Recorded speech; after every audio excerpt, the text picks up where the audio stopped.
लेकिन सड़क किसने बनाई है, एक्सप्रेस किसने बनाया है, मेट्रो किसने बनाई है? जैसे लगता है आपने सैफई की जमीन बेच करके ये सब बनवा दिया है। तुमने घर के अपने पिताजी से पैसा लाते हैं बनाने के लिए, तुमने राशन काटा तो पिताजी ने क्या बात है? कोई बात नहीं।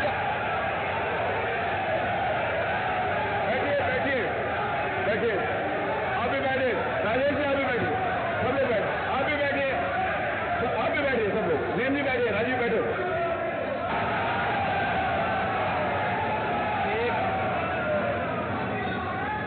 एक घंटे से अधिक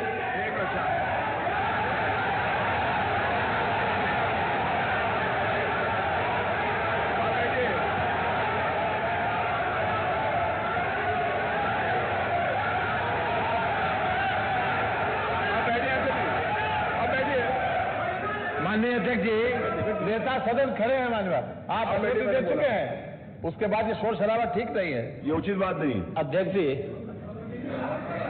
एक घंटे से अधिक पूरा सदन माननीय नेता प्रतिपक्ष को सुनता रहा। बड़ी शालीनता के साथ उन्होंने अपनी बात कही। विपक्ष के नेता का जो दायित्व था, उन्होंने अपने कर्तव्यों का निर्वहन किया। हम लोगों ने सुना। इस सदन में और सरकार के उप मुख्यमंत्री अपनी बात को रख रहे हैं, बीच में रनिंग कमेंट्री का मतलब क्या है? और दूसरा, एक सम्मानित नेता के खिलाफ असभ्य शब्दों का प्रयोग हो, तो शब्द का प्रयोग हो, ये ठीक नहीं है। और मैं बड़ी विनम्रता से कहूंगा नेता प्रतिपक्ष को कि आपको इतना उत्तेजित नहीं होना चाहिए। देखिए, सफाई की बात नहीं कर रहा हूं मैं, सवाल सफाई का नहीं है। देखिए, हम लोग भी जो विकास कार्य करा रहे हैं, या आपकी सरकार के समय जो विकास कार्य हुए होंगे, ये हमारी ड्यूटी थी।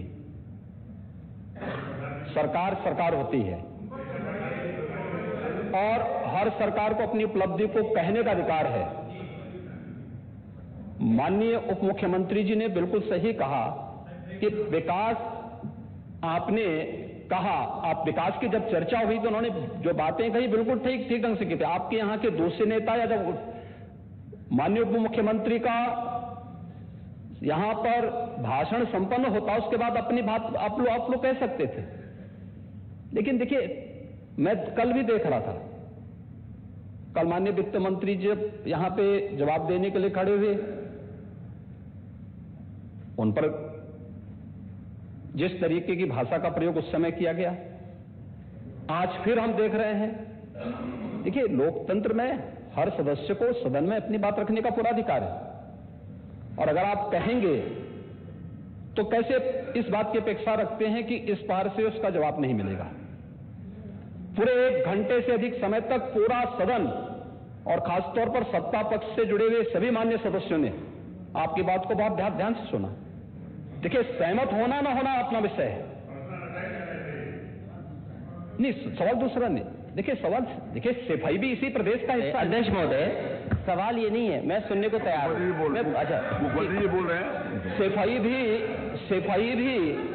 सफाई भी तो इसी प्रदेश का हिस्सा है। नहीं, सफाई, देखिए, भाषा आप उसको बाद में बोल सकते हैं। देखिए, हमारी सहमति और असहमति हो सकती है। देखिए, हमारी असहमति असहमति हो सकती है किसी बात पर, हम बाद में इस बात को करेक्शन करा सकते हैं। लेकिन तो मैंने शब्द का प्रयोग नहीं किया जाना चाहिए, और किसी भी असभ्य भाषा का प्रयोग नहीं होना चाहिए। और मैं माननीय अध्यक्ष जी से अनुरोध करूंगा कि अगर इस प्रकार की शब्दावली प्रोसीडिंग का हिस्सा बनी है, तो कृपया उसको हटवा दें, क्योंकि ये गलत परंपरा होगी और मैसेज का देश के अंदर खराब जाएगा। हमें हमेशा इस बात को ध्यान में रखना होगा, सदन की मर्यादा का ध्यान हर हाल में बनाए रखना होगा।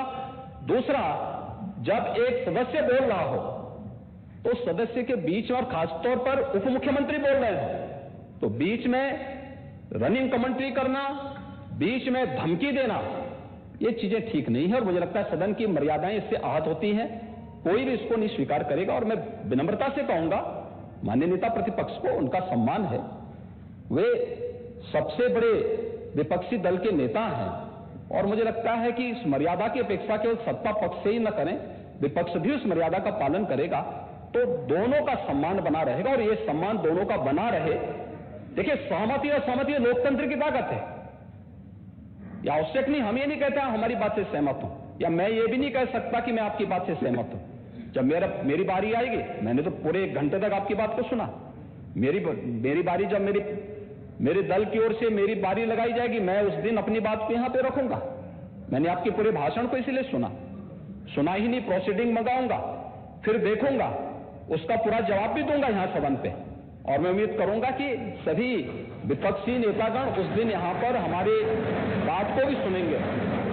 लेकिन एक सरकार के वरिष्ठतम नेता में से एक और उप मुख्यमंत्री जो लगातार दूसरी बार उप मुख्यमंत्री हो रहे हैं, उनके द्वारा अपनी बात को रखा जा रहा हो, मुझे लगता है शालीनता से हमें सुनना चाहिए।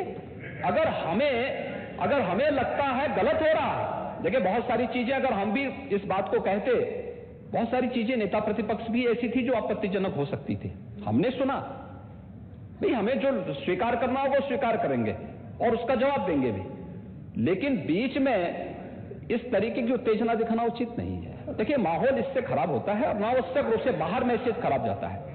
हमारे बारे में टिप्पणियां होती हैं, सदन के बारे में टिप्पणी होती है, हर एक सदस्य की मर्यादा भंग होती है और सदस्य की इसका सम्मान बाहर तार होता है, पब्लिक में इसका मैसेज खराब होता है और इस प्रकार की शब्दावली का प्रयोग न हो। और अगर ये तो शब्द का प्रयोग हुआ है तो मैं आपसे अनुरोध करूंगा कि कृपया इसको सदन की प्रोसीडिंग का हिस्सा कतई न बनाने दिया जाए, क्योंकि ये आने वाले समय में नजीर बनेगा।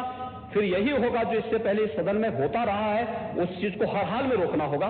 और मैं आपसे विनम्र अनुरोध करूंगा कि ये रनिंग कमेंट्री, बीच में धमकी देना, ये चीजें बंद होनी चाहिए। अच्छा होगा कि कार्रवाई को लिखवा लूंगा। धन्यवाद। मैं कार्रवाई को अध्यक्ष महोदय, जो बात अगर नेता सदन ने कहा कि कोई अनपार्लियामेंट्री लैंग्वेज या वर्ड्स आए तो उनको निकाल दिया जाए, मैं भी सहमत हूं। लेकिन मेरा अध्यक्ष महोदय वही निवेदन ये भी है कि किसी को पर्सनल नहीं कहा जाना चाहिए। सैफई, आपको बहुत ज्यादा सैफई की जमीन बेच करके हम और आप लोग को जनता हमें मौका देती है अपना बजट खर्च करने के लिए, आपको और हमें मौका मिलता है। मुख्यमंत्री जी ने कहा ना कि कोई भी वो सरकारी पैसे से होता है। मेरा यही निवेदन है नेता संघ से, बहुत अच्छी तरीके से इस तरह की बात नहीं आया कि जमीन बेच करके कर दिया जाए। माननीय केवल मैंने ये कहा था कि जो आपके जिले के लिए जो 4 लेन बनी थी वो किसने बनाई थी? माननीय उप मुख्यमंत्री जी। क्या बात है? माननीय सब लोग जरा ध्यान से सुने, सब लोग। बीच में माननीय अध्यक्ष महोदय, बीच में जो भी अनुपस्थित हो, मैंने कहा जो कुछ भी हो। माननीय अध्यक्ष महोदय, मैं बीच में जब मैंने अपना भाषण कर रहा था उसमें नेता प्रतिपक्ष खड़े होकर के क्या कहे, शोर शराबे में बात सुन नहीं पाया। लेकिन जो मेरे कहने का एकमात्र तात्पर्य है कि उत्तर प्रदेश की जनता की सेवा के लिए जनता ने आपको नकार दिया और भारतीय जनता पार्टी को लगातार स्वीकार किया। आपको ये 5 साल सत्ता में नहीं रहे, आगे 5 साल के लिए फिर विदा हो चुके हैं। 2027 में चुनाव आएगा, मैं तो यह मानता हूं कि फिर कमल खिलेगा, फिर आपका अभी कोई भविष्य इस समय नहीं है। लेकिन सड़क किसने बनाई है, एक्सप्रेस किसने बनाया है, मेट्रो किसने बनाई है? जैसे लगता है आपने सैफई की जमीन बेच करके ये सब बनवा दिया है। तुमने घर के अपने पिताजी से पैसा लाते हो बनाने के लिए? तुमने राशन काटा है तो पिताजी